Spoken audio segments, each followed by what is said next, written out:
കഴിഞ്ഞ ദിവസത്തെ ഒരു സാക്ഷി ഇവിടെ ഉണ്ടായിരുന്നു. അപ്പം അവരെ ദൂരെ ഉള്ളവരാണ്, അവർക്ക് ഇവിടെ വരണം. പക്ഷെ ആലപ്പുഴ കണ്ടിട്ടില്ല, ആലപ്പുഴ വന്നിട്ടില്ല. ഇപ്പം ആലപ്പുഴ വന്നിട്ട് അവരെങ്ങോട്ട് പോകണമെന്ന് അറിയാൻ പാടില്ലാതെ ചോദിച്ചവർക്കൊന്നും അറിയാൻ പാടില്ല. ഇവിടുത്തെ ഇപ്പം നാട്ടിൽ മുഴുവൻ ബംഗാളികളല്ലേ, ആരോടും ചോദിക്കാനില്ലല്ലോ നമുക്ക്. മലയാളി എല്ലാം പോയില്ലേ ഇവിടുന്ന്. അപ്പോൾ നമുക്ക് വഴി ചോദിക്കാൻ പോലും ഇപ്പോൾ നാട്ടിൽ ആളില്ലാത്ത അവസ്ഥയായി. അതുപോട്ടെ. അപ്പോൾ എന്ത് സംഭവം അവർ ചോദിച്ചവരാരും അവരോട് കൃത്യമായിട്ട് കാര്യം പറഞ്ഞില്ല. അപ്പോൾ അവർ നോക്കുമ്പോൾ അവർ യൂട്യൂബിൽ കാണുന്ന അതേ തിരമാല മേഘം, കൃപാസനത്തിൻ്റെ മേഘം, മാതാവിൻ്റെ മേഘം ആകാശത്ത് കാണുന്നു. അപ്പോൾ ഇവളോട് മനസ്സിൽ പറയുന്നുണ്ട്, നീ ആ മേഘത്തെ ശ്രദ്ധിക്കാൻ പറയുന്നുണ്ട്, തിരമാല മേഘത്തെ.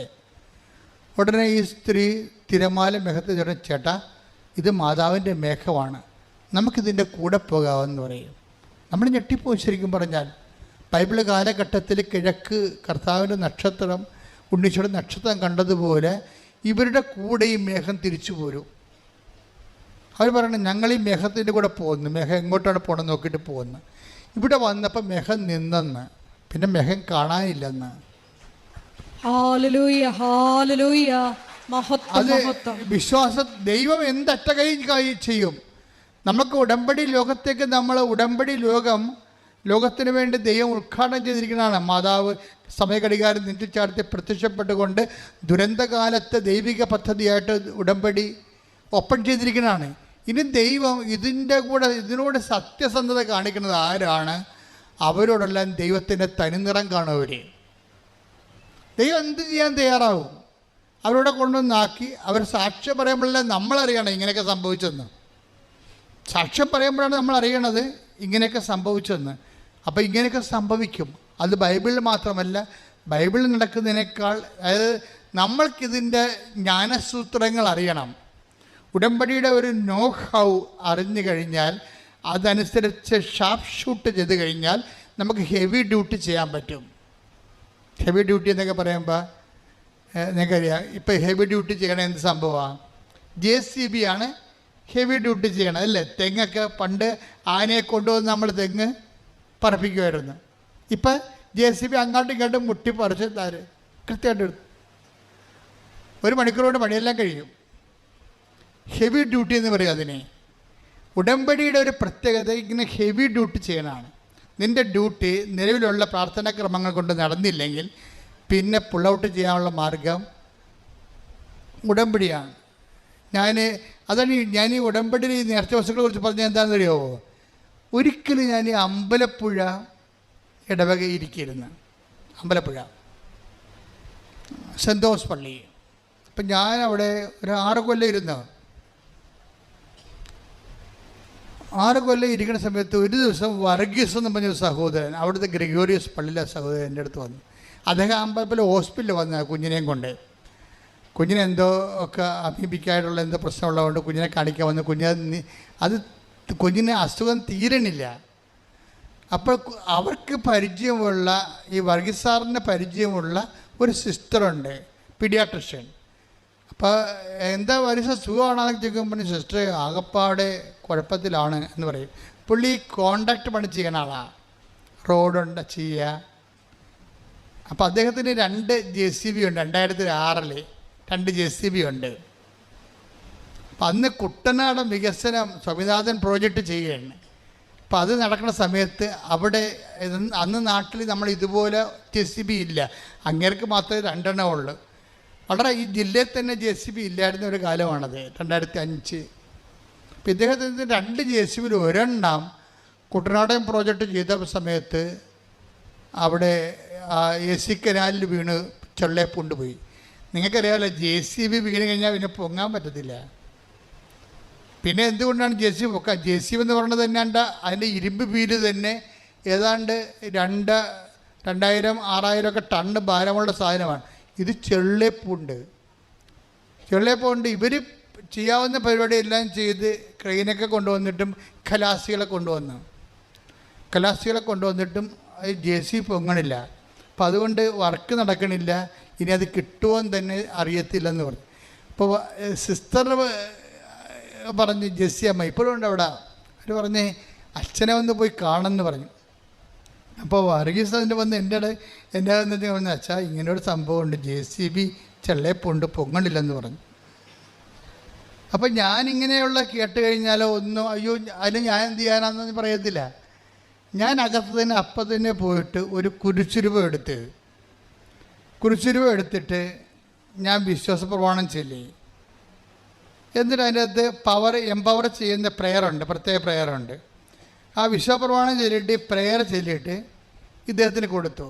ഇനി ഇദ്ദേഹത്തിൻ്റെ പരിപാടി എന്താ, ഇദ്ദേഹം നമ്മ കൊടുക്കുമ്പോൾ ഓർക്കേണ്ട വിഷയം, ആ കൊടുക്കുന്ന സെക്കൻഡ് പാർട്ട്, കൗണ്ടർ പാർട്ട് നല്ല എബിലിറ്റി, കഴിവുള്ള ആളായിരിക്കണം. കഴിവെന്ന് പറയുന്നത് വിശ്വാസത്തിൽ. ഇപ്പം നിങ്ങൾ ഉടമ്പടി കാശിന് കൊണ്ടുപോയി 10 പേര് കൊണ്ടുപോയാൽ ഒരാളല്ലേ ഉടമ്പടി കാശിന് സാക്ഷ്യം പറയുന്നുള്ളൂ, അല്ലെങ്കിൽ 2 പേര് പറയാമായിരിക്കും. 8 പേര് അത് ഉപയോഗിക്കാൻ അർഹരല്ല, അവർക്കറിയത്തില്ല അതെങ്ങനെ ഉപയോഗിക്കേണ്ടതെന്ന്. അപ്പം നമ്മൾ അതിന് ഇൻകൾക്കേറ്റ് ചെയ്ത പവർ റിലീസ് ചെയ്യണം. പ്രൊമിത്ര അങ്ങനെയാണല്ലേ, റിലീസ് ചെയ്യണമെങ്കിൽ ആ പവർ റിലീസ് ചെയ്യണമെങ്കിൽ നമ്മൾ സെയിം പ്രിൻസിപ്പിളാണ് ഉപയോഗിക്കേണ്ടത്. സെയിം പ്രിൻസിപ്പിൾ എന്താണ്, എന്ത് പവറല്ല, എന്തിലാണ് അതിൻ്റെ എന്ത് ഫോർമുലയാണ് എൻ്റെ പവർ ഇൻകൾക്കേറ്റ് ചെയ്യണത്. നിങ്ങളുടെ ഉടമ്പടി ഉപ്പിലായാലും ഉടമ്പടി കാശുരൂപത്തിലായാലും ഉടമ്പടി തൈലത്തിലായാലും പവർ എന്ന് പറഞ്ഞാൽ എന്താണ്? 1 Corinthians 1:24 പവർ. 1 Corinthians 1:24. വിളിക്കപ്പെട്ടവർക്ക് യഹൂദരോ ഗ്രീക്കുകാരോ ആകട്ടെ, ക്രിസ്തു ദൈവത്തിൻ്റെ ശക്തിയും ദൈവത്തിൻ്റെ ജ്ഞാനവുമാണ്. അതാണ്. അപ്പോൾ 1 Corinthians 1:24 ഇൻകൾക്കേറ്റ് ചെയ്യണത് ഇതിൻ്റെ അകത്ത്. അതെങ്ങനെയാണ്? അതാരാണ്? ക്രിസ്തുവാണ്. വിളിക്കപ്പെട്ടവർക്ക് ക്രിസ്തു ആരാണ്? ക്രിസ്തു ദൈവത്തിൻ്റെ ജ്ഞാനവും പിന്നെ എന്താണ്? ദൈവത്തിൻ്റെ ശക്തിയുമാണ്. ഈ നമ്മൾക്കറിയാമല്ലേ, തീർത്ഥാടന ഉടമ്പടിയിൽ ഓൺലൈൻ ഉടമ്പടി നിറച്ച വസ്തുക്കളില്ല, വെർച്വൽ ഉടമ്പടി നിറച്ച വസ്തുക്കളില്ല. നിറച്ച വസ്തുക്കളുള്ള എന്തിനാണ്? തീർത്ഥാടന ഉടമ്പടിക്കേ ഉള്ളൂ. തീർത്ഥാടന ഉടമ്പടിയിൽ കൊടുത്തിരിക്കുന്ന ഈ പവർ, ഇൻകൾക്കേറ്റിരിക്കുന്ന പവർ ക്രിസ്തു, അതെന്ത് തത്വത്തിലാണ് ചെയ്തിരിക്കുന്നത്? അത് റോമ 10:9 അനുസരിച്ചാണ്. റോമ 10:9 എന്താ? ക്രിസ്തുവിനെ പ്രാപിക്കാൻ, പവർ പ്രാപിക്കാൻ വേണ്ടി അവിടെ ഒരു ഫോർമുല പറയുന്നുണ്ട്. റോമ 10:9. Take the word of God. ശ്രദ്ധിക്കണേ. ആകയാൽ പറഞ്ഞേ, ആകയാൽ യേശു കർത്താവാണ് എന്ന് അധരം കൊണ്ട് ഏറ്റുപറയുകയും ദൈവം അവനെ മരിച്ചവരിൽ നിന്ന് ഉയർപ്പിച്ചു എന്ന് ഹൃദയത്തിൽ വിശ്വസിക്കുകയും ചെയ്താൽ നീ രക്ഷ പ്രാപിക്കും. രക്ഷ ആണ് പ്രാപിക്കേണ്ടത് അല്ലേ? നമുക്ക് പ്രാപിക്കേണ്ടത് എന്താണ്? രക്ഷ. രക്ഷ എന്ന് പറഞ്ഞത് ആരാ? ക്രിസ്തു. 2:30 എടുത്ത് ലുക്ക 2:30 ശ്രദ്ധിക്കട്ടെ. ഹല്ലേലൂയ ഹല്ലേലൂയ ഹല്ലേലൂയ ഹല്ലേലൂയ യേശുവേ നന്ദി. ഹല്ലേലൂയ ഹല്ലേലൂയ ഹല്ലേലൂയ ഹല്ലേലൂയ ഹല്ലേലൂയ ഹല്ലേലൂയ. ലൂക്ക 2:30. എന്തെന്നാൽ സകല ജനതകൾക്കും വേണ്ടി അങ്ങ് ഒരുക്കിയിരിക്കുന്ന രക്ഷ എന്റെ കണ്ണുകൾ കണ്ടു കഴിഞ്ഞു. അപ്പൊ ശിമയോൻ ദീർഘദർശിയുടെ കയ്യിൽ ഈശോന് അമ്മ മാതാവ് കൊടുക്കുമ്പോഴാണ് ശിമയോൻ ഇത് പറയണത്. അമ്മ മാതാവ് ഈശോനെ കൊടുക്കുമ്പോൾ ഈശോ ആരാണ്? കത്തോലിക്കന് മാത്രമുള്ളതല്ല, CSIക്കാരനും പെന്തക്കോസുകാരനും മാത്രമുള്ളതല്ല, മുസ്ലിംസിന് മാത്രമുള്ളതല്ല, ഹിന്ദുസിന് മാത്രമുള്ളതല്ല, എല്ലാ പാഴ്സികൾക്കും ചൈനക്കാർക്കും എല്ലാം വേണ്ടിയുള്ളതാണ്. സകല മനുഷ്യർക്ക് പറഞ്ഞ് സകല മനുഷ്യർക്കും വേണ്ടിയുള്ള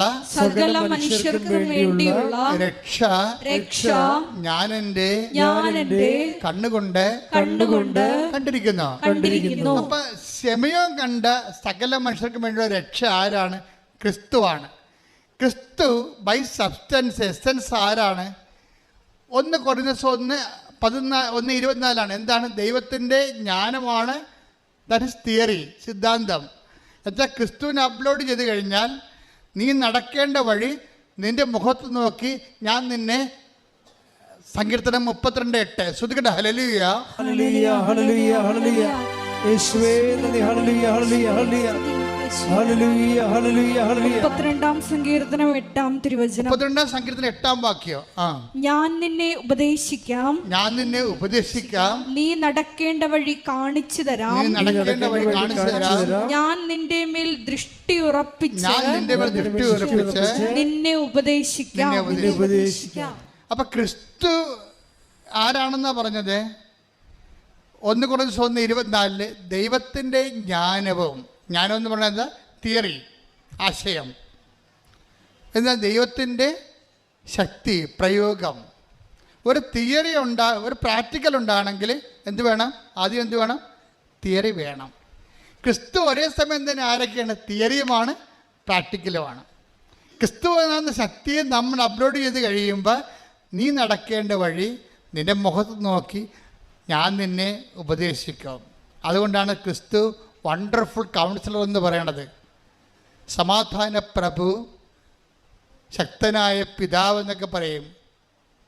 അതായത് ക്രിസ്തു നമ്മളിൽ വസിക്കുമ്പോൾ നമ്മൾ നടക്കേണ്ട വഴി നമുക്കിങ്ങനെ തോന്നിക്കൊണ്ടിരിക്കാം. ഇങ്ങനെ തോന്നിക്കുന്നതിന് വേണ്ടിയാണ് ആലോചനയുടെ ആത്മാവിനെ തരണത്. ക്രിസ്തുവിൻ്റെ, നമ്മുടെ കൂടെയുള്ള ക്രിസ്തുവിൻ്റെ സാന്നിധ്യം നമുക്ക് ഇഫക്റ്റീവ് ആക്കുന്നത് പരിശുദ്ധാത്മാവാണ്. അപ്പോൾ വിശ്വസിക്കുന്നവർക്കും അനുദപിക്കുന്നവർക്കും ലൂക്ക 2:17 അനുസരിച്ച്, നടപടി 2:17, 2:30, take the word of God. 2:17 നടപടി പുസ്തകം. യേശുവേ നന്ദി. ഹല്ലേലൂയ, ഹല്ലേലൂയ, ഹല്ലേലൂയ. ഇന്നും ജീവിക്കുന്ന യേശുവിന്റെ സാന്നിധ്യത്തെ ജനതകൾ കണ്ടിടട്ടെ. ഇന്നും ജീവിക്കുന്ന യേശുവിന്റെ സാന്നിധ്യത്തെ ജനതകൾ കണ്ടിടട്ടെ. കർത്താവിന്റെ കരബലം പൂർണ്ണമായി വെളിപ്പെടും, അത്ഭുതങ്ങൾ സംഭവിക്കട്ടെ. കർത്താവിന്റെ കരബലം പൂർണ്ണമായി വെളിപ്പെടും, അടയാളങ്ങൾ സംഭവിക്കട്ടെ. അപ്പോസ്തല പ്രവർത്തനങ്ങൾ 2:17 ദൈവം അരുളി ചെയ്യുന്നു, അവസാന ദിവസങ്ങളിൽ എല്ലാ മനുഷ്യരുടെയും മേൽ എൻ്റെ ആത്മാവിനെ ഞാൻ വർഷിക്കും. നിങ്ങളുടെ പുത്രന്മാരും പുത്രിമാരും പ്രവചിക്കും, നിങ്ങളുടെ യുവാക്കൾക്ക് ദർശനങ്ങൾ ഉണ്ടാകും, നിങ്ങളുടെ വൃദ്ധന്മാർ സ്വപ്നങ്ങൾ കാണും. നിങ്ങൾ പശ്ചാത്തപിക്കുകയും പാപം. സഹോദരങ്ങളെ, ഞങ്ങൾ എന്താണ് ചെയ്യേണ്ടത്? ശ്രദ്ധിക്കട്ടെ. ഹല്ലേലൂയ, ഹല്ലേലൂയ, ഹല്ലേലൂയ, ഹല്ലേലൂയ, ഹല്ലേലൂയ. യേശുവേ നന്ദി. ഹല്ലേലൂയ, ഹല്ലേലൂയ, ഹല്ലേലൂയ, ഹല്ലേലൂയ. അപ്പോസ്തല പ്രവർത്തനങ്ങൾ 2:38 അപ്പോസ്തല പ്രവർത്തനം 2:38 പത്രോസ് പറഞ്ഞു, നിങ്ങൾ പശ്ചാത്തപിക്കുവിൻ, പാപമോചനത്തിനായി എല്ലാവരും യേശുക്രിസ്തുവിന്റെ നാമത്തിൽ സ്നാനം സ്വീകരിക്കുവിൻ, പരിശുദ്ധാത്മാവിന്റെ ദാനം നിങ്ങൾക്ക് ലഭിക്കും. അപ്പൊ ക്രിസ്തുവിന്റെ അരൂപി നമ്മളിൽ ആക്ടിവേറ്റ് ആക്കുന്നതും ക്രിസ്തുവിൻ്റെ ശക്തിയുടെ വ്യത്യസ്തങ്ങളായ വരദാനങ്ങളെ അനുഭവവേദ്യമാക്കുന്നതും പരിശുദ്ധാത്മാവാണ്. ഈ പരിശുദ്ധാത്മാവ് നമുക്ക് ലഭിക്കാൻ നമ്മളെന്ത് ചെയ്യണതും? സുവിശേഷത്തെ വിശ്വസിക്കണം.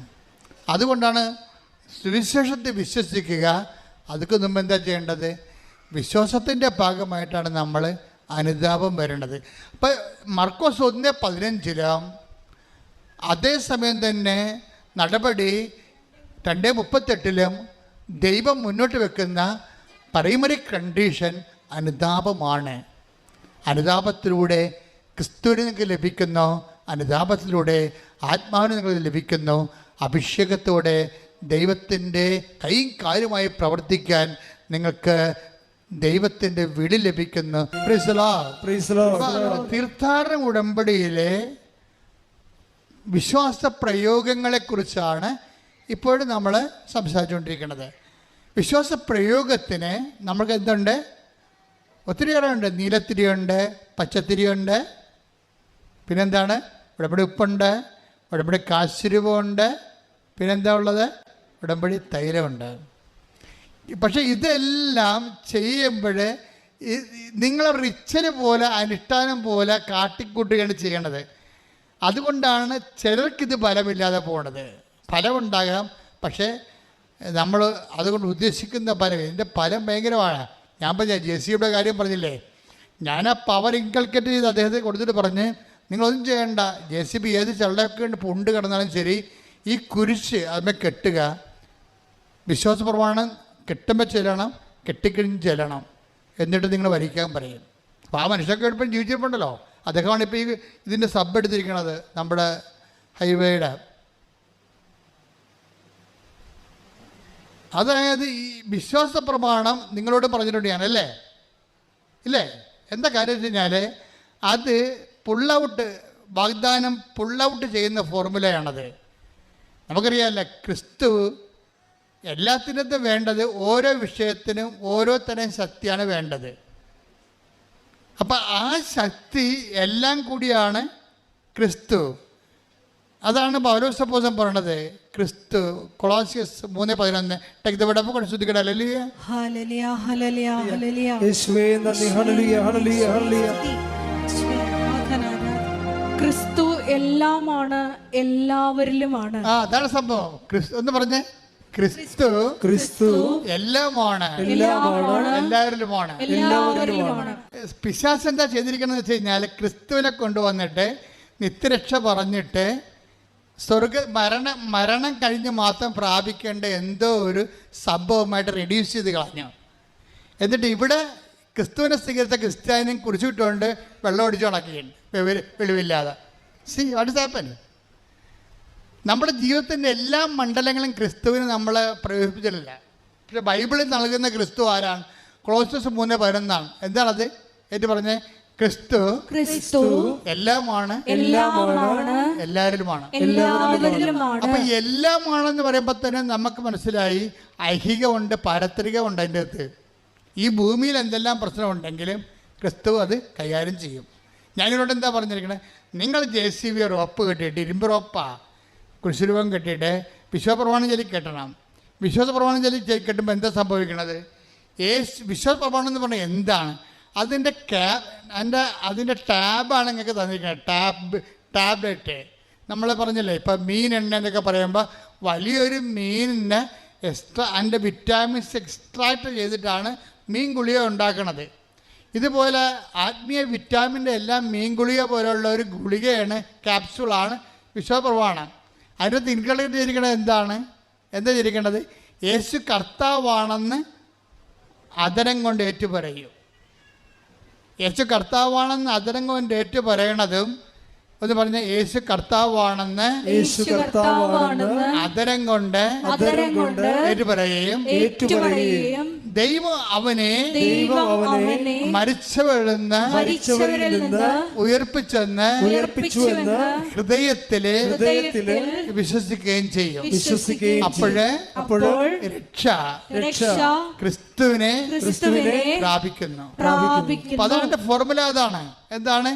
യേശു കർത്താവാണെന്ന് നമ്മൾ അതരം കൊണ്ട് ഏറ്റു പറയണം. അതാണ് വിശ്വാസപ്രമാണം ചെല്ലാൻ പറയണത്. വിശ്വാസപ്രമാണം മൊത്തം ചെല്ലുമ്പോൾ അതിൻ്റെ എക്സ്ട്രാക്ട് എന്ന് പറഞ്ഞാൽ എന്താ? യേശു കർത്താവാണ്. പിന്നെ എന്താണ്? ദൈവനെ മരിച്ചൊന്ന് ഉയർപ്പിച്ചു. അതിന് ചരിത്രമാണത്. ചരിത്രം എന്ന് പറയാൻ കാര്യം എന്താണ്? ചരിത്ര പുരുഷന്മാരെ അവതരിപ്പിക്കുന്നുണ്ട് വിശ്വാസപ്രമാണം. പന്തിയോസ് പൈലാത്തോസിൻ്റെ കാലത്തെന്ന് പറയും, കന്യാമറിയത്തിൽ നിന്ന് ശരീരം ധരിച്ചെന്ന് പറയും. അപ്പം ചരിത്രത്തിലൊരു വ്യക്തിയായി പറഞ്ഞ ദൈവത്തെയാണ് വിശ്വാസപ്രമാണം അവതരിപ്പിക്കുന്നത്. കൈയടിച്ച് ശ്രദ്ധിക്കട്ടെ.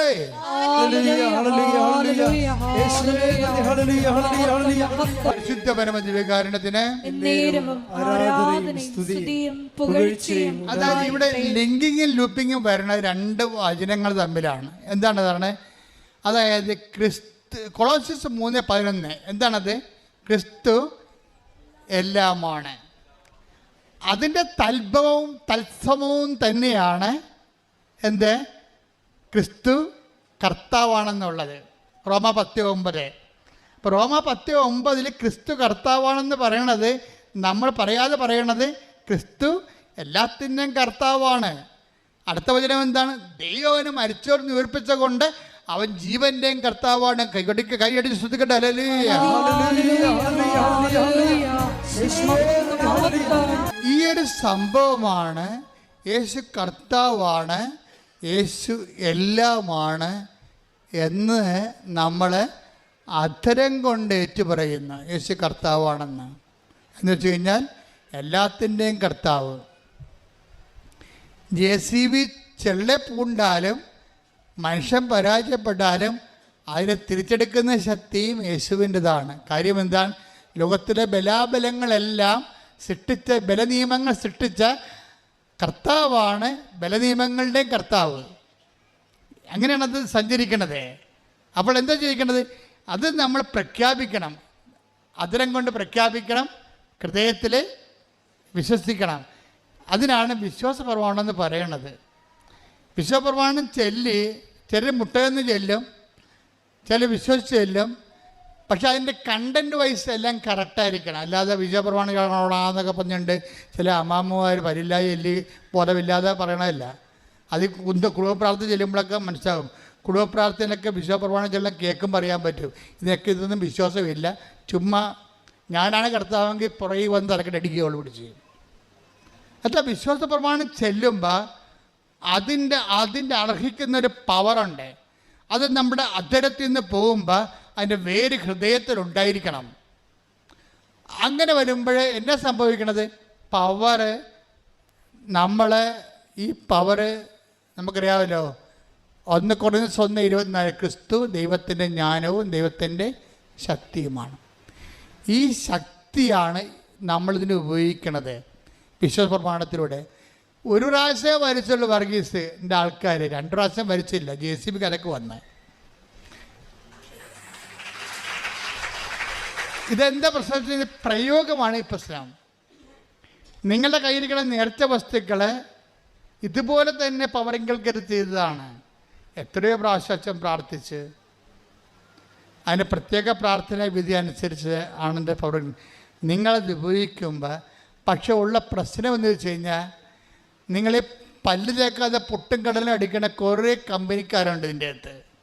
ഉടമ്പടി ചെയ്യും, കുമ്പസാരമില്ല. ഉടമ്പടി ചെയ്യും, കുടുംബപ്രാർത്ഥനയില്ല. ഉടമ്പടി ചെയ്യും, പരസ്പരം ക്ഷമിക്കത്തില്ല. ഉടമ്പടി ചെയ്യും, അവിടെ IELTS, അവിടെ കാനഡയിൽ പോക്ക്, അവിടെ PR, അവിടെ വസ്തു വിൽപ്പന.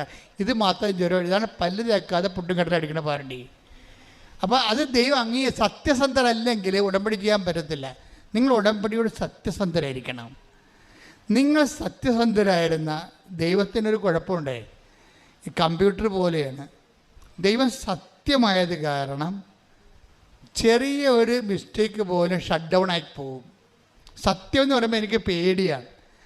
I am the truth and the way and life എന്നൊക്കെ പറയുമ്പോൾ, ഈ കർത്താവ് സത്യമാണെന്ന് പറയുമ്പോൾ എനിക്ക് പേടി വരും. എന്താ കാര്യം? അവിടെ വേജമില്ലെന്ന് വ്യാഖ്യാനിക്കപ്പെടും. സത്യത്തിൽ വേജത്തിനും ഭയത്തിനും സ്ഥാനമില്ല. അപ്പം സത്യത്തെ സ്നേഹം കൊണ്ട് അനുഭവിച്ച ആളാണ് യോഹന്നാൻ. യോഹന്നാൻ പറയും സത്യത്തിൽ കളങ്കമില്ല എന്ന് പറയും. അപ്പം നമ്മൾ കളങ്കത്തോടെയാണ് സത്യത്തെ കൈകാര്യം ചെയ്യണമെന്നുണ്ടെങ്കിൽ, അതുകൊണ്ടാണ് ഉടമ്പടിയിൽ നിങ്ങൾ 2 ആഴ്ച കൂടുമ്പോഴൊക്കെ കുമ്പസാരിക്കണം. കുമ്പസാരം എന്ന കൂദാശ ഇല്ലാത്തവരെ നിങ്ങൾ മനസ്സാക്ഷിയിൽ വിശുദ്ധി പാലിക്കണമെന്നാണ് ബൈബിൾ പറയണത്. നിങ്ങളുടെ മനസ്സാക്ഷി നിങ്ങളെ കുറ്റപ്പെടുന്ന അവസ്ഥയിൽ നിന്ന്, ഡേഞ്ചർ സോണിൽ നിന്ന് മാറണം. പൗലോസ് അപ്പോസ്തലൻ പറയും, നിയമം സ്വീകരിച്ചിട്ടില്ലെങ്കിൽ അവരുടെ നിയമം തന്നെ, അവരുടെ മനസ്സാക്ഷി തന്നെയാണ് അവരുടെ നിയമം. മനസ്സാക്ഷി നിങ്ങളെ കുറ്റപ്പെടുത്താതിരിക്കണം. ഉടമ്പടിക്കാലത്ത് അക്രൈസ്തവർ അവരുടെ മനസ്സാക്ഷി അവരെ കുറ്റപ്പെടുത്താതെ ജീവിക്കണം. കാരണം നിങ്ങൾക്ക് ബേസിക്കായിട്ട് മനസ്സാക്ഷി ഉള്ളവരാണ്. എല്ലാ ജനങ്ങളെക്കാളും മനസ്സാക്ഷിയുള്ളവരാണ്. പക്ഷേ നിങ്ങൾ ക്രിസ്തുവിനെ സ്വീകരിക്കുമ്പോൾ നിങ്ങൾ ശരിക്കും അപ്ഗ്രേഡഡായി വരികയാണ്. അതുകൊണ്ടാണ് അക്രൈസ്തവരുടെ സാക്ഷ്യങ്ങൾ ഇടിമിന്നലാകണത്. എൻ്റെ പേര് തെരേസ സുനിൽ. പാലക്കാട് ജില്ലയിലെ മണ്ണാർക്കാട് എന്ന സ്ഥലത്തു നിന്ന് വരുന്നു. ഞാൻ 2019 മെയ് 12 ഇവിടെ വന്ന് ഉടമ്പടി എടുത്തത്. എൻ്റെ സഹോദരൻ്റെ ഭാര്യ, അതായത് എൻ്റെ നാത്തൂനാണ് ഇങ്ങോട്ട് ഈ കൃപാസനത്തെക്കുറിച്ചൊക്കെ പറയുന്നത്. പക്ഷേ എനിക്ക് ഇങ്ങോട്ട് വരണമെന്ന് ഭയങ്കര ആഗ്രഹമുണ്ട്, പക്ഷേ ഒന്നും സാധിക്കുന്നില്ല. പക്ഷേ ഈ കൃപാസനം എന്താണെന്നോ ഇവിടുത്തെ ഉടമ്പടി എന്താണെന്നോ ഒന്നും എനിക്കറിയാൻ സാധിക്കുന്നില്ല. പക്ഷേ എനിക്ക് വരണമെന്ന് ഭയങ്കര ആഗ്രഹം. അങ്ങനെ ഇരിക്കാൻ ഞാനൊരു ദിവസം 5 മണിയായപ്പോൾ പ്രാർത്ഥിച്ചുകൊണ്ടിരിക്കുമ്പം പെട്ടെന്നൊരു മേഘം പോലെ എൻ്റെ അടുത്ത് വന്ന് എന്തോ ഒരു മിന്നൽ പോലെ നിൽക്കുന്നു. പക്ഷേ ഒരു ഗ്രേ കളർ ഒരു വലയം എന്നെ ചുറ്റപ്പെടുന്നു. പക്ഷേ എനിക്കൊന്നും അറിയത്തില്ല അന്ന് കൃപാസന മാതാവിന് ഗ്രേ കളറാണെന്നോ ഇതൊന്നും എനിക്കറിയത്തില്ല. അപ്പം ഞാൻ എൻ്റെ നാത്തൂനോട് പറഞ്ഞു, ഇങ്ങനെയൊരു ഇത് കണ്ടു, എനിക്കറിയത്തില്ല കൃപാസന മാതാവാണോ എന്താ ഒന്നും അറിയത്തില്ല. അപ്പോഴാണ് ചേച്ചി എന്നോട് പറഞ്ഞത് ഗ്രേ കളറാണ് കൃപാസന മാതാവിന്, എന്നാൽ നമുക്ക് വേഗം കൃപാസന മാതാവിൻ്റെ അടുത്തോട്ട് പോകാം എന്ന് പറഞ്ഞ് പിറ്റേ ദിവസം തന്നെ അവരുടെ കാറെടുത്ത് എൻ്റെ അടുത്ത് വന്ന് എന്നെ കൂട്ടി കൃപാസനത്തിലോട്ട് എത്രയും പെട്ടെന്ന് ഞങ്ങൾ രാവിലെ 4 മണിയായപ്പോൾ തന്നെ തിരിച്ച് പോരുകയായിരുന്നു. അവരുടെ കുടുംബം എല്ലാവരും ഉണ്ടായിരുന്നു ഒപ്പം. എന്നിട്ട് ഞാനിവിടെ വന്ന് ഉടമ്പടി എടുത്തു, അവരും എൻ്റെ ഒപ്പം ഉടമ്പടി എടുത്തു. എനിക്കുള്ള ആദ്യം തന്നെ ഈശോയ്ക്കും അമ്മയ്ക്കും ഈ അനുഗ്രഹങ്ങൾ തന്നതിന് നന്ദി പറയുന്നു. ഇത്രയും ലേറ്റ് ആയതിനും ഒപ്പം ക്ഷമയും ചോദിക്കുന്നു. എനിക്ക് 45 സെൻറ്റ് സ്ഥലമാണുള്ളത്. ഒന്നാമത്തെ എൻ്റെ നിയോഗമാണിത്. അതിൽ 23 സെൻറ്റിന് എനിക്ക് പട്ടയം ഉണ്ടായിരുന്നു. പക്ഷേ അതിൽ 22 സെൻറ്റ് സ്ഥലത്തിന് പട്ടയം ഇല്ലായിരുന്നു. അപ്പോൾ ഞാൻ അതിൻ്റെ പേപ്പർ വർക്കുകളൊക്കെ ചെയ്തുകൊണ്ടിരിക്കുന്നതിന് പക്ഷേ എല്ലാം ഒരു തടസ്സം പോലെയാണ്. ഒന്നും ശരിയാകുന്നില്ല. 1.5 വർഷം ഞാൻ കയറി ഇറങ്ങി, വില്ലേജ് കയറി ഇറങ്ങി, പഞ്ചായത്ത് കയറി ഇറങ്ങി, എല്ലാം കയറി ഇറങ്ങി. അപ്പോൾ ഓഫീസർമാർ ഇത് ശരിയല്ല, ആ പേപ്പർ ശരിയല്ല, ഈ പേപ്പർ ശരിയല്ല എന്നൊക്കെ പറഞ്ഞ് ഞാൻ എന്നും ഭയങ്കര ടെൻഷനിൽ വീട്ടിൽ വന്ന് കരയും. എനിക്കപ്പോൾ കുഞ്ഞു പിള്ളേരായിരുന്നു. ഇവരെയൊക്കെ തനിയൊക്കെ ആക്കിയിട്ടാണ് ഞാൻ ഈ പേപ്പർ വർക്കുകൾക്ക് നടക്കുന്നത്. ഹസ്ബൻഡിന് വിദേശത്ത് ജോലി ആയതുകൊണ്ട് പുള്ളിക്കൊന്നും ചെയ്യാൻ പറ്റുമല്ലോ, എല്ലാത്തിനും ഞാൻ തന്നെ പോകണമായിരുന്നു. എനിക്ക് ഭയങ്കര സങ്കടമാണ്. ഇത് ശരിയാവുന്നുമില്ല, ഒന്നുമില്ല. അപ്പം ഞാൻ ഈ കൃപാസനത്തിൽ വന്ന് ഈ ഉടമ്പടിയിൽ ഈ നിയോഗം വെച്ചിരുന്നു. എന്നിട്ട് വെച്ച നിയോഗങ്ങളിൽ 2 നിയോഗം സാധിച്ചു. പിന്നെ ഇത് ലേറ്റായി കിടക്കുക, ഈ പട്ടയത്തിൻ്റെ കാര്യം ലേറ്റായി കിടക്കുക. അപ്പോൾ ഞാൻ പിന്നെ പുതുക്കിക്കൊണ്ടിരുന്നു. അതിൻ്റെ ഇടയ്ക്ക് കൊറോണ വന്നതുകൊണ്ട് എനിക്ക് കുറച്ച് ലേറ്റായിപ്പോയി, പുതുക്കൽ ലേറ്റായിപ്പോയി. അത് കഴിഞ്ഞ് കൊറോണ കഴിഞ്ഞപ്പോൾ വന്ന് വീണ്ടും പുതുക്കി. പെട്ടെന്ന് പിന്നെ തടസ്സങ്ങളൊന്നും ഉണ്ടായില്ല. അപ്പോൾ എൻ്റെ കൂട്ടുകാരിയാണ് പിന്നെ എന്നെ കൊണ്ട് വന്നത്. നാത്തൂന് പിന്നെ വരാൻ പറ്റിയില്ല. അപ്പോൾ എൻ്റെ കൂട്ടുകാരി എന്നോട് പറഞ്ഞു, നീ നിൻ്റെ ആ പട്ടയം മുടങ്ങി കിടക്കുന്ന പട്ടയത്തിൻ്റെ കാര്യമൊന്ന് വെച്ചേ, അത് നീ ഇപ്രാവശ്യം അങ്ങ് വെച്ചോ എന്ന് പറഞ്ഞ് അവളൊക്കെ എന്നെ കൊണ്ട് നിർബന്ധമായിട്ട് വെപ്പിച്ചു. അപ്പം ഞാൻ പറഞ്ഞു, വെച്ചേക്കാം, ഈ പ്രാവശ്യം വെച്ചേക്കാം. ഞാനത് ശരിയാണ്, പെട്ടെന്ന് വെക്കാൻ മറന്നുപോയി, അത് നീ ഓർമ്മിപ്പിച്ചതിന് നന്ദി എന്നൊക്കെ അവളോട് പറഞ്ഞു. അത് കഴിഞ്ഞ് ഞാൻ ഈ 3 മാസം മെയ് മാസമാണ് പുതുക്കിയിട്ട് ഞങ്ങൾ 2 പേരും കൂടെ പോകുന്നത്. അത് കഴിഞ്ഞ് മെയ് മാസത്തിൽ ഈ 90 ദിവസമാണല്ലോ ഉടമ്പടിയിലെ കാലാവധി. അതിൽ 87ാമത്തെ ദിവസം എന്നെ ഓഫീസിൽ നിന്ന് വിളിച്ചു പറയാം, പട്ടയ ഓഫീസിൽ നിന്ന് വിളിച്ചു പറയാം. അതിനു മുമ്പേ അവരോട് ഞാൻ വിളിച്ചു ചോദിച്ചപ്പോൾ എന്നോട് പറഞ്ഞു, നിങ്ങളുടെ പട്ടയമൊക്കെ 4 വർഷമോ 5 വർഷമോ ഒക്കെ പിടിക്കാൻ കിട്ടാൻ ധൃതി കൂട്ടിയിട്ട് കാര്യമില്ല. എനിക്ക് അപ്പോൾ സങ്കടമായി, ഈ പട്ടയം മാത്രം എന്താണ് ശരിയാകാത്ത മാതാവ് എന്നൊക്കെ ഞാൻ ചോദിച്ചു. മാതാവിൻ്റെ മുമ്പിൽ പോയി കരയുമായിരുന്നു, കാരണം അത്രയും കഷ്ടപ്പാടുണ്ടായിരുന്നു അതിന് മുന്നിൽ. അപ്പം മാതാവിനോട് ഞാൻ എന്നും ഈ ഒരു നിയോഗം വെച്ച് കാര്യം എൻ്റെ പട്ടയം എനിക്ക് കിട്ടിയേ സാധിക്കുള്ളൂ. കാരണം എപ്പോഴും സ്ഥലത്തിൻ്റെ പേപ്പർ വർക്കുകൾ എപ്പോഴും ക്ലിയർ ആയിരിക്കണം. പകുതി സ്ഥലത്തിൻ്റെ ക്ലിയർ ആണ്, പകുതി സ്ഥലത്തിൻ്റെ ക്ലിയർ അല്ല. അപ്പോൾ ഞാൻ എന്ത് ചെയ്യും മാതാവേ എന്ന് വിചാരിച്ച്, അപ്പം അവൾ എന്നോട് പറഞ്ഞ് ധൈര്യമായിട്ട് വെച്ചോ, ഈ ഉടമ്പടിയിൽ വെച്ചോ എന്ന് പറഞ്ഞ് ഞങ്ങളത് വെക്കുകയും പോവുകയും ചെയ്തു. ആ 3 മാസം തീരുന്നതിന് മുമ്പേ 87ാമത്തെ ദിവസം എന്നോട് ഒരു ഫോൺ കോൾ വന്നു. കറക്റ്റ് 3 മണിയായപ്പോൾ, ഉച്ച കഴിഞ്ഞ് 3 മണിയായപ്പോൾ ഒരു ഫോൺ കോൾ വന്നു. അപ്പം ഞാൻ എടുത്തു. അപ്പം ഞാൻ പട്ടയ ഓഫീസിൽ നിന്ന് പട്ടയം നൽകുന്ന ഓഫീസറാണ്, നിങ്ങളുടെ പട്ടയം ശരിയായിട്ടുണ്ട്, നിങ്ങൾ എത്രയും പെട്ടെന്ന് ഇത് വന്ന് ഒപ്പിട്ട് കൈ പറ്റണം എന്ന് പറഞ്ഞു. ഞാൻ ഞെട്ടി കരഞ്ഞു, മാതാവിൻ്റെ മുന്നിലോട്ട് ഓടി.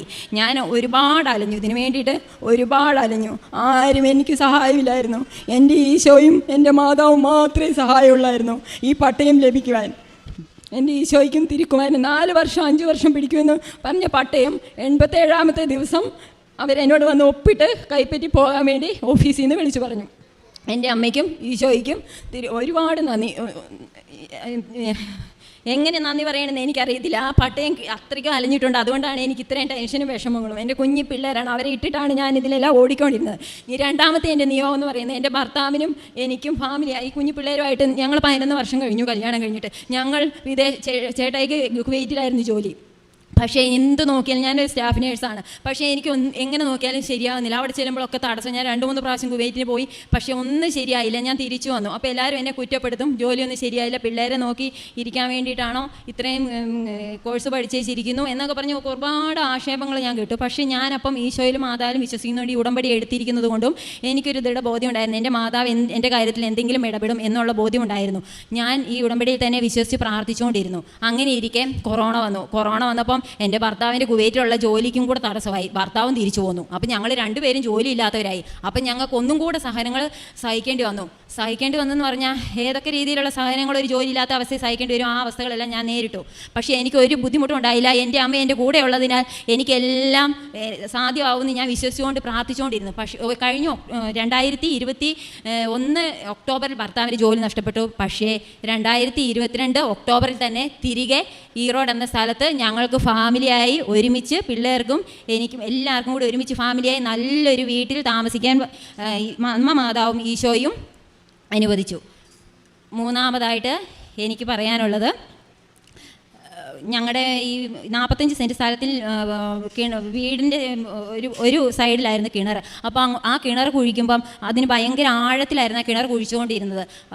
അപ്പം നോക്കുമ്പോൾ വെള്ളം കിട്ടുമോ ഇല്ലയോ എന്ന് എനിക്ക് ഭയങ്കര ഒരു ബുദ്ധിമുട്ട്. കിണർ കുഴിച്ച് കഴിഞ്ഞ് നോക്കുമ്പോൾ വെള്ളം ഭയങ്കര കുറവ് പോലെ, കുറച്ച് വെള്ളമേ കാണുന്നുള്ളൂ. ഒന്നും നോക്കിയിട്ടൊന്നും വെള്ളമൊന്നും കാണുന്നില്ല. അപ്പം ഞാൻ പറഞ്ഞു, ഇത് മോട്ടറൊക്കെ കത്തിപ്പോകുന്ന ലക്ഷണമാണല്ലോ, വെള്ളമൊന്നും കാണുന്നില്ല, ഇനിയിപ്പോൾ എന്ത് ചെയ്യും? അപ്പം ഞാൻ പെട്ടെന്ന് എൻ്റെ മനസ്സിലോട്ട് കൃപാസന മാതാവിൻ്റെ ഉടമ്പടി എടുത്തേച്ച്, ഈ ഉടമ്പടി തൈലം ഉപ്പും ഉണ്ടല്ലോ, എത്രയോ സാക്ഷ്യങ്ങൾ കേൾക്കുന്നുണ്ട് എന്നും, അപ്പം ഞാനും അതൊന്ന് പരീക്ഷിക്കാം എന്ന് കരുതി ഞാൻ എന്ത് ചെയ്തു, ഒരു കപ്പിൽ കുറച്ച് വെള്ളമെടുത്ത്, ഒരു നുള്ളി ഉപ്പെടുത്ത് ഈ കപ്പിലിട്ട് ആ വെള്ളമെടുത്ത് വിശ്വാസ പ്രമാണം 3 പ്രാവശ്യം ചൊല്ലി കിണറ്റിൽ ഒഴിച്ചു.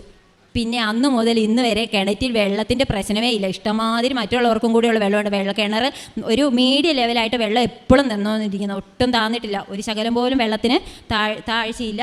അത് ഉയരുമല്ലാതെ വെള്ളം ഒരിറ്റ് പോലും താന്നിട്ടില്ല അളവിൽ നിന്ന്. അത് എനിക്ക് മൂന്നാമതായിട്ട് പറയാനുള്ള സാക്ഷ്യം. പിന്നെ എനിക്ക് ഈ ഈറോഡ് എന്ന സ്ഥലത്ത് ഞങ്ങൾ ഫാമിലിയായിട്ട് താമസിക്കുമ്പോൾ എനിക്കൊരു നല്ലൊരു ഏരിയ കിട്ടണം. അതായത് എനിക്ക് അവിടെ ചെന്നിട്ട് ക്ലൈമറ്റ് ഒന്നും പിടിക്കുന്നില്ലായിരുന്നു, ഒരു അലർജി പോലെ ദേഹമെല്ലാം ചൊറിയുക.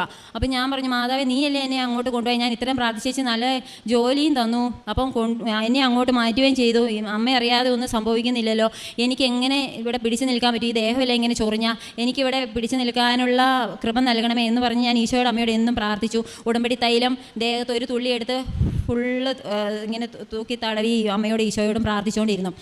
അതിൻ്റെ ഫലമായിട്ട് ഇപ്പോൾ ഒരു കുഴപ്പമില്ല, നല്ല സുഖമായിട്ട് അവിടെ സെറ്റിൽ ചെയ്ത് ജീവിക്കുന്നു. ഞാനും ഫാമിലിയും ഹാപ്പിയായിട്ട് ജീവിക്കുന്നു, ഒരു കുഴപ്പമില്ല. അമ്മ എന്നാൽ ഈശോ. അതുപോലെ തന്നെ OET എക്സാം എന്നോട് നീ കൃപാസനത്തിൽ പോകുന്നില്ലെന്ന് പറഞ്ഞ് എൻ്റെ വീടിനടുത്തുള്ള പാലക്കാട് വീടിനടുത്തുള്ള 2 ഫ്രണ്ട്സ് പറഞ്ഞു, അപ്പം പോകുന്നുണ്ട്. അപ്പോൾ എന്നോട് പറഞ്ഞു, മാതാവിൻ്റെ മുന്നിൽ ഞങ്ങളുടെ OET പരീക്ഷ എക്സാം ഒന്ന് പാസ്സാകാൻ വേണ്ടി ഒന്ന് പ്രാർത്ഥിക്കാൻ മോളെ എന്ന് പറഞ്ഞു. അവരുടെ അമ്മ പറഞ്ഞു, ഞാൻ പ്രാർത്ഥിക്കല, അതിനിപ്പോൾ എന്നാ ചേച്ചിന്ന് ഞാൻ പറഞ്ഞു. എന്നോട് പറഞ്ഞു, നീ പോയപ്പോൾ പ്രാർത്ഥിച്ചായിരുന്നു. പിറ്റേ മാസം OET പരീക്ഷ അവർ എഴുതിയപ്പോൾ 2 പേരും പാസ്സായി. അതുപോലെ തന്നെ ഞങ്ങളുടെ കസിൻ 5 വർഷമായിട്ട് മക്കളില്ലായിരുന്നു.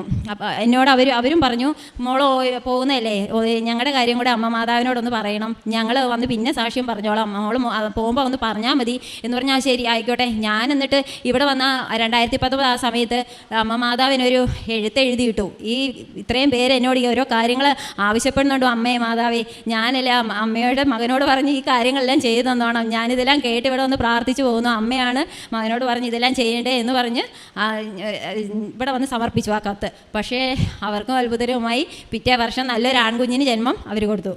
ഇത്രയും തന്ന അമ്മയ്ക്കും ഈശോയ്ക്കും 1000 നന്ദി.